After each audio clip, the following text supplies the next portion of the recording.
नमस्कार बंधुओं,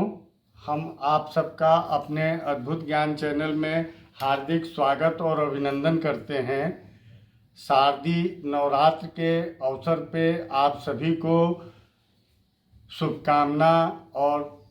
देवी का, भगवती का आशीर्वाद प्राप्त हो, इसी कामना के संग आज हम भगवती पूजन के मध्य जयंती, ज्वार जरई स्थानीय भाषा में बोला जाता है, इस के बोने और पूजन में इन साथ अनुष्ठान में रखने के विषय में आपको जानकारी दे रहे हैं। प्रायः वर्ष के दोनों नवरात्र में अगर हम भगवती की आराधना करते हैं तो कलश के नीचे जौ रोपण का विधान शास्त्रीय पक्ष से कालांतर से चला आ रहा है और ऐसा ये मानते हैं कि ब्रह्मा जी के द्वारा पहला अंकुर और जो अंकुरित हुआ था पृथ्वी पे वो ये जौ ही था, इसीलिए इसको अन्नपूर्णा का प्रतीक माना जाता है और ये सर्वधान्य के रूप में पूजित है। तमाम ऐसे भी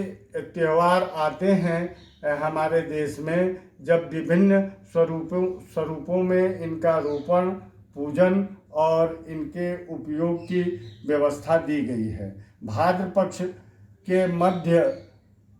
बहनों के द्वारा एक त्यौहार आता है जिसको हम लोग स्थानीय भाषा में जरई कहते हैं। उस समय भी इनका रोपण किया जाता है और पूजन के पश्चात भाई के आयुष्य की कामना हेतु दीर्घायुष्य हो, ऐसा इस निमित्त से पूजन करके ये भाई के दाहिने कान में इसको चढ़ाया जाता है। इसके पूरे क्रम में नवरात्र इत्यादि के अनुष्ठान के क्रम में देखा जाता है कि इसको रोपण करने के बाद कितनी जल्दी ये अंकुरित होता है और किस रूप में अंकुरित होता है उसका भी अलग अलग फल और श्रुति देखने को मिलती है। बोने से 1-2 दिन के पश्चात ही अंकुरित हो जाता है, तो ऐसा माना जाता है कि हम जिस अनुष्ठान को प्रारंभ किए हैं वो सही दिशा में है और उसका लाभ निश्चित हमको प्राप्त होगा।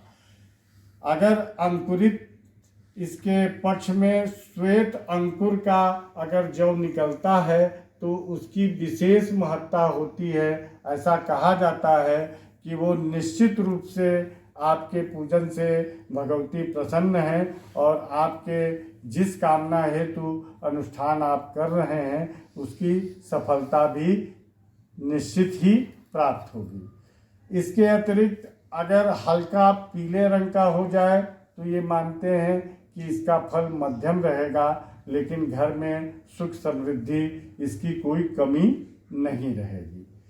इसके अलावा हम देखते हैं कि कभी कभी वो पूरी तरह से अंकुरित नहीं होता है और बीच में ही इसके अंकुर गिर जाते हैं या मुरझा जाते हैं, काले रंग के दिखने लग जाते हैं, तो ये इस चीज़ का संकेत है कि हमारे द्वारा किया हुआ अनुष्ठान हमारे प्रारब्ध के प्रायश्चित्त के कारण सफल नहीं हो पा रहा है और हमारे आने वाले जीवन में निश्चित रूप से कई तरह की कठिनाइयों का सामना करना पड़ता है और ये संकेत अच्छे नहीं माने जाते हैं।